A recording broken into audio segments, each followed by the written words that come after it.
satu wawancara di mana kali ini topiknya sangat menarik ya, untuk kita ketahui kerana ia lebih menjurus kepada sudut ataupun ruangan kesihatan ya. Bagaimana melindungi diri daripada kanser payudara. Baik untuk membicarakan ataupun memperkatakan mengenai dengan topik yang kita bawakan ini. Jadi di studio Rompai Pagi pada pagi ini kita bawakan dua orang narasumber kita. Jadi mungkin Mahirah ingin perkenalkan tetamu kita, silakan. Ya, di sebelah kiri saya bersama dengan Yang Mulia Puan Dr. Amalinda Pihin Datuk Haji Suyoy, dan diikuti di hujung sekali bersama dengan Yang Mulia Puan Dr. Norleni binti Haji Abdullah. Assalamualaikum. Waalaikumsalam. Apa khabar pada pagi ini? Sehat ya? Alhamdulillah. Kita ucapkan selamat datang ke studio Rompai Pagi ya, doktor ya. Ya. Baik, silakan Mahirah. Ya, jadi ini satu topik yang cukup menarik ya, kerana sering kita bawakan mengenai dengan kanser payudara ini memang satu yang bukannya kita ni ambil secara ringan ya. Betul. Sesuatu perkara yang kita ambil secara serius kerana peningkatan kes kanser payudara ini kita ni dari saban tahun ke saban tahun semakin meningkat. Jadi perlu ada kesedaran di antara kita ni. Jadi ini melalui segmen wawancara ini kita akan memberikan satu pencerahan mengenai dengan kepentingan bagaimana kita ni melindungi diri kita ni daripada kanser payudara ini. Jadi bersama dengan Yang Mulia Puan Dr. Amalinda ya, bercakap mengenai dengan kanser payudara ini, dan mungkin dapat diterangkan mengenainya. Silakan. Terima kasih. So kanser payudara ini adalah penyakit di mana kumpulan sel membiak tanpa kawalan. So sel-sel ini boleh menjadi macam biji. Kalau tidak dirawat, boleh merebak keluar dari payudara, dan masuk arah organ-organ lain. Kanser payudara ini atau yang kanser yang paling tinggi di seluruh dunia di dalam wanita. Diorang statistiknya seorang dari 8 wanita akan mendapat kanser payudara dalam sepanjang hayatnya lah, dalam lifetime diorang. Di Brunei tahun lepas, tahun 2019 ada lebih 130 kes di Brunei. Jadi doktor, 130 lebih ya tahun lalu, 2019 maksudnya. Jadi apakah ianya cuma yang menerima ataupun diidap oleh pesakit wanita? Kerana sejauh yang saya tahulah ya, mungkin jika saya silap mungkin doktor dapat menjelaskan ataupun memperbetulkan. Ada saya dengar dan ada artikel yang saya baca, kanser payudara bukan saja pengidapnya bagi kaum wanita, tetapi kaum lelaki juga. Apakah perkara itu betul ataupun sejauh mana kebenarannya? Mungkin dapat dijelaskan sedikit. Betul, kanser payudara ini boleh juga di dalam lelaki, kaum lelaki. Tapi risiko diorang rendah. Simptomnya berbeza doktor? Simptomnya kurang lebih sama, biji. Ya? Biji yang paling common lah. Di bahagian kulit luar atau? Di belakang, untuk lelaki di belakang puting lah, kawasan sana. Untuk wanita of course di payudara. Jadi mungkin dapat dikongsikan juga apakah sebetulnya faktor-faktor ataupun risiko bagi mereka yang menghidap kanser payudara ini? So risiko kanser payudara ni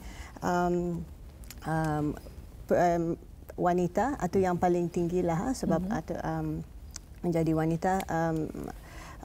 Lelaki boleh juga tapi risikonya rendah.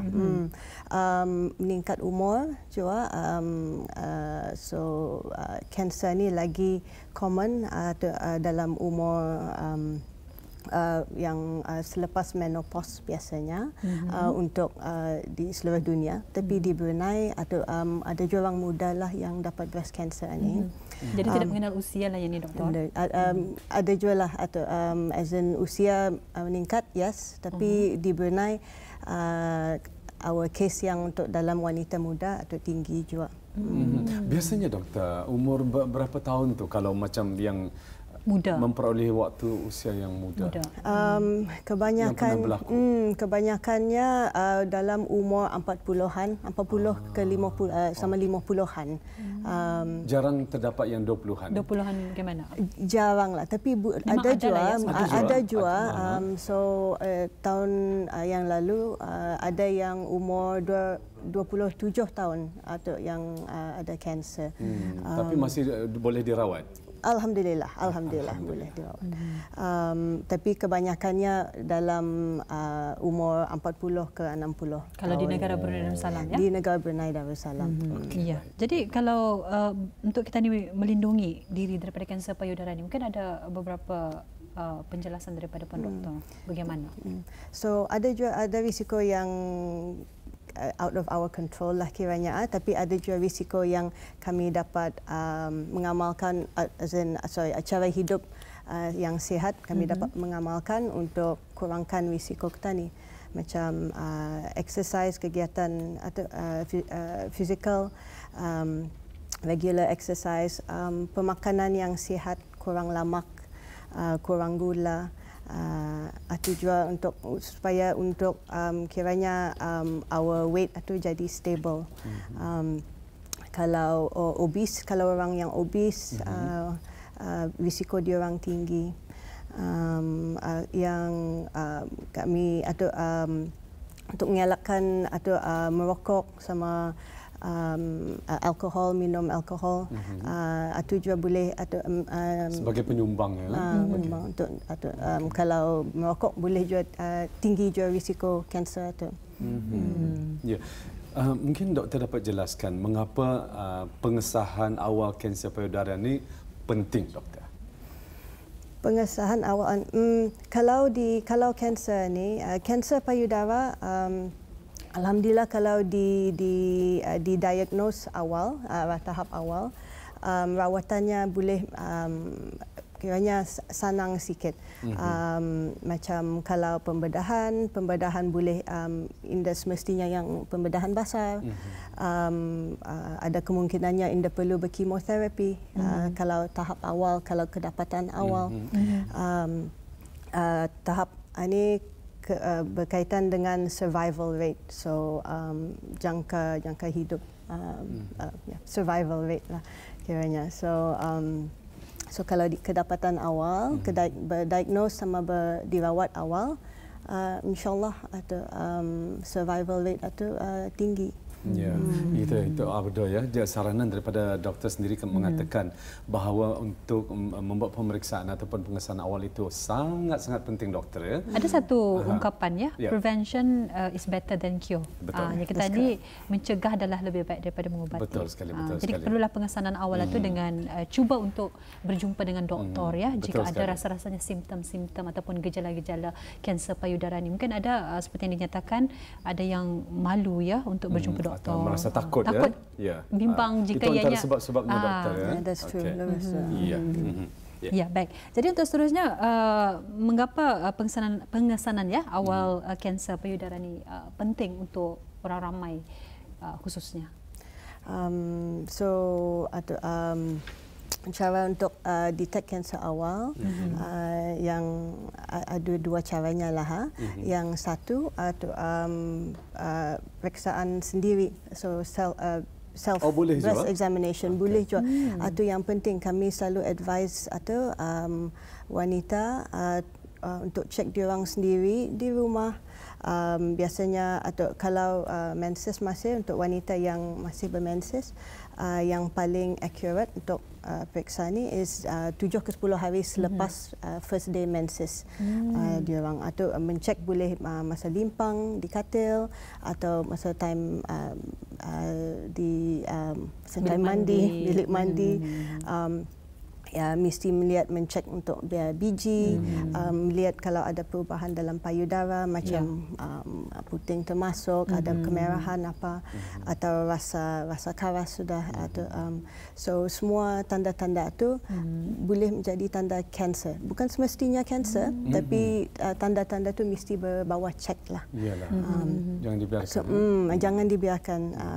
Ada juga orang yang macam ada terasa biji, tapi fikir dia orang dah payah bercek because dia sakit. Tapi semua biji sakit, dah sakit mesti bawa pemeriksaan lanjut ya. Mesti.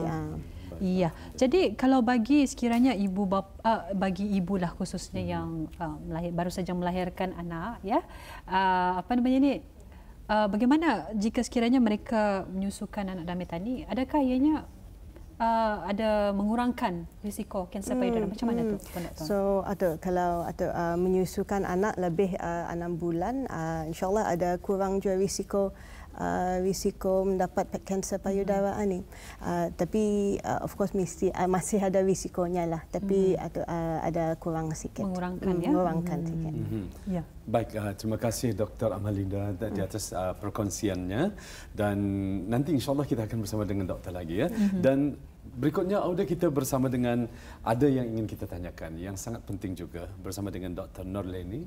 Baik, kita ingin mengetahui doktor, apakah itu dimaksudkan ataupun pengertian pemeriksaan mamogram, betul ya? Yes. Mungkin dapat doktor jelaskan, silakan. Okey, terima kasih. Assalamualaikum. Selamat pagi.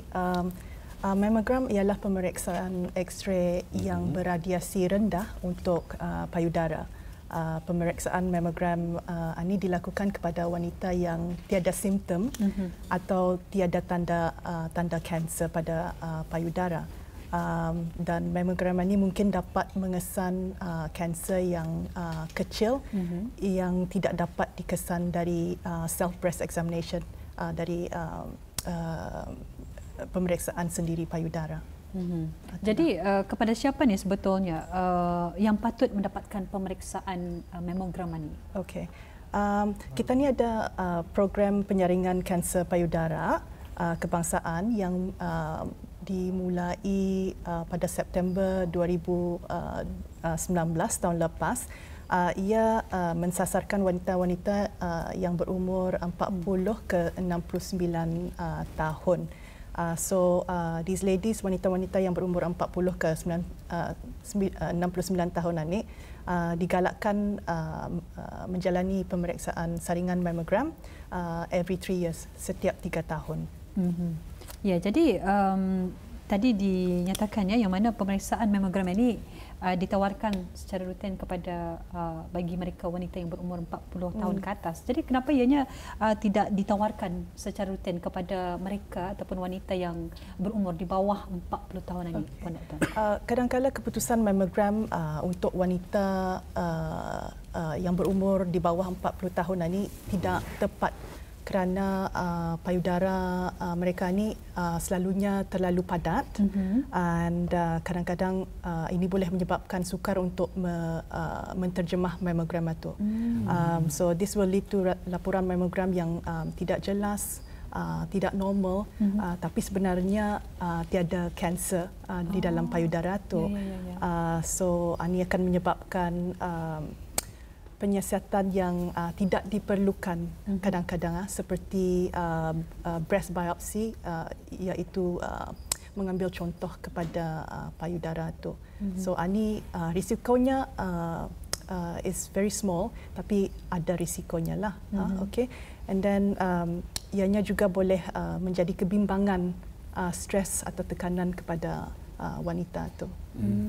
Kadang-kadang ada yang dah bertidur sebelum diorang datang kerana bimbang sangat. Jadi doktor, mungkin ada yang berhajat untuk membuat pemeriksaan. Jadi di manakah mereka boleh menjalani pemeriksaan mamogram ini, doktor? Okey. Mereka perlu mendaftar dahulu di klinik kesihatan wanita untuk menyertai program pemeriksaan kanser payudara ni. And sudah diorang di sana nanti appointment atau diorang akan berjumpa dengan jururawat di sana yang akan merujuk mereka kepada Jabatan Radiologi di Hospital Raja Isteri Peringatan Anak Saleha untuk bermamogram. Selepas itu, diorang akan ada menerima pesanan ringkas SMS dalam masa 3 hari untuk mammogram appointment itu. Kami sarankan kalau Inda ada mendapat SMS dalam masa 3 hari itu, diorang terus hubungi Jabatan Radiologi di talian 222 9791. Boleh telefon terus saja tu. Okey. Ya, Jadi kalau bagi lelaki macam mana ni, penerbit yang bertanya, bukan saya, bukan idea saya sebetulnya. Di mana macam mana kalau ada patient lelaki ataupun seseorang lelaki yang merasakan bahawa ia mendapat simptom tersebut. Jadi di mana akan berjumpa? Apakah tempat yang sama? I think selalunya diorang berjumpa arah klinik yang berhampiran, doktor berhampiran, and then diorang kena rujuk selalunya ke klinik Miss Amalinda, breast clinic. Akan dibuat pemeriksaan. Selalunya lelaki jarang kan buat mammogram ni because indah berapa besar. Selalunya kalau ada biji lelaki itu akan dirujuk untuk membuat ultrasound. Okey, itu sahaja pemeriksaannya ya, memadai. Baik doktor, saya ingin bertanya, terserah pada Dr. Amalinda sendiri ataupun Dr. Leni akan menjawabnya. Apakah ini semada perkara ini mitos ataupun macam mana? Apakah unbalanced hormon itu juga mempunyai simptom yang sama? Kadang-kadang ada orang panik, ada orang worry kan, macam berlaku ada ketumbuhan dan sebagainya. Padahal ia bukan kanser doktor, tapi cuma unbalanced hormon. Is it possible? Untuk lelaki atau wanita? Well, lelaki actually common juga kalau unbalanced hormones. Boleh juga dia orang macam develop isi payudara atau arah dada dia orang lah. So jadinya macam rasanya macam menjadi ada payudara. Untuk lelaki itu yes, ada juga kami kena refer tu ada. Tapi reasonsnya atau ada lain-lain lah. Ada juga orang yang pasal ubat dia orang ada kiranya side effect dia orang boleh macam itu. Lelaki yang kiranya bodybuilding, dia orang minta yang pengambilan steroid atau boleh juga menjadi macam jadi isi payudara atau jadi bori lah. Yes, ya, itu bori juga. That's why we say atau jangan tu yang ambil injection yang steroid atau so untuk wanita, yes, boleh juga unbalanced hormon itu, tapi bukan semestinya jadi kanser. Biji biasa saja. Okey, baik. Alhamdulillah ya. Dan seperti telah dinyatakan tadi, bagi Auda yang mungkin ingin menjalani pemeriksaan mammogram ini, Auda perlu mendaftar di Klinik Kesihatan Wanita untuk menyertai program pemeriksaan kanser payudara. Jadi yang mulia Puan Dr. Norleni ya. Jadi apa yang harus dilakukan ni sewaktu pemeriksaan mammogram ini? Okey. Selalunya pemeriksaan ini akan dilakukan oleh juru X-ray perempuan, wanita. Wanita yang datang untuk mammogram itu akan disuruh menanggalkan pakaian lah dari paras pinggang ke atas. Lepas itu juru X-ray akan meletakkan payudaranya itu di antara dua plates. And then X-ray akan diambil dua gambar bagi setiap payudara, ada dua view, okay. And banyak wanita yang rasa nervous lah kalau diorang datang mammogram ni because they expect pain, okay. Tapi sebenarnya tidak. Slightly true. Okay. Payudara diorang itu akan ditekan. Okay. Seperti ada selama dalam beberapa gambar ini. Ya, selama mungkin kamera kita boleh kongsikan bersama. Jadi yang dimaksudkan oleh Dr. Leni pada saat ini, payudara mereka ditekan. Maaf. Jadi kita perlu mengetahui juga ya. Okay. Yes. Jadi keadaannya puan di begini. Okey, yang ini. Jadi keadaan pemeriksaan tersebut ni. Jadi ini terasa sakit tapi tidak terlalu sakit. Ditekan selama beberapa saat sahaja, bukannya lama. Ini mungkin menyebabkan ketidakselesaan ataupun kesakitan sekejap saja. Okey. Bagi sesetengah wanita sahaja, bukannya semua. Keseluruhan prosedur mammogram ini akan mengambil masa sekitar 30 minit. And wanita itu disarankan memakai pakaian yang ringkas pada hari itu, seperti blouse dan seluar panjang ataupun kain. Elakkan memakai minyak wangi, bedak, talcum powder, krim ataupun deodorant pada bahagian dada dan ketiak, kerana ini boleh menyebabkan artifak kepada image mammogram. Baik. Okey. Alhamdulillah, demikian tadi ya satu pencerahan yang telah pun dikongsikan daripada Puan Dr. Norleni. Jadi bagi mereka yang sudah pun membuat pemeriksaan mamogram ini, Puan, jadi bagaimana ni untuk mereka mengetahui keputusan mamogram ini? Okey, mereka boleh mengambil keputusan dari kaunter klinik kesihatan wanita selepas 4 minggu bermamogram atau okey. Jika mamogram diorang atau indah jelas ataupun tidak normal, mereka akan dihubungi terus oleh Jabatan Radiologi di Ripas Hospital, selalunya jururawat Kamilata, bagi ujian lanjut untuk further assessment. Alhamdulillah ya. Jadi kalau bagi mereka yang ingin membuat perjanjian mamogram, seterusnya barangkali macam mana? Berjumpa di klinik wanita tu untuk buat appointment dengan nurse dulu. Macam seperti biasalah. Seperti biasalah ya, dilakukan seperti biasa yang tadi. Baik. Jadi kita ada tinggal 4 minit saja lagi. 4 minit saya lagi ya. 3 minit. Baik, kita serahkan dulu kepada Dr. Amalinda. Mungkin ada yang ingin penting ditambah. yang ditambah, yang penting mungkin disampaikan pada penonton kita di luar sana. Yang penting atau kanser payudara ini alhamdulillah kalau didapat awal rawatannya atau senang sikit insyaallah sama survival rate atau selepas habis treatment atau insyaallah atau risiko kanser kembali atau ada kuranglah. Survival rate untuk kanser payudara ini kalau di tahap awal lebih 95% atau survival rate as in indah berbalik lagi insyaallah. So atau kalau tahap awal lah, kalau kedapatan akhir, kalau dilambatkan datang untuk bawa cek doktor, then survival rate atau risiko kanser itu makin tinggi lah. So it's important to datang awal. So dan dapat juga atau doktor apa semua dirawat insyaallah. Pemeriksaan sendiri payudara penting, mamogram atau penting juga. Mamogram ini atau boleh juga kedapatan kanser sebelum menjadi tumbuhan. Sebelum dapat rasa macam biji ya. So kalau macam itu lagi senang rawatannya insyaallah. Baik, terima kasih doktor. Dan kepada Dr. Norleni ingin disampaikan mungkin ada saranan sedikit. Just following Miss Amalinda punya nasihat, kalau ada simptom atau tanda-tanda di sakit di payudara tu jangan ditunggu, jangan ditahan di rumah. Just because mammogram ni every 3 years, kalau ada jumpa biji, simptom apa, please silakan jumpa doktor ataupun nurse yang di klinik yang berhampiran. Jadi mungkin ada pasien yang sudah disahkan mengidap penyakit kanser payudara.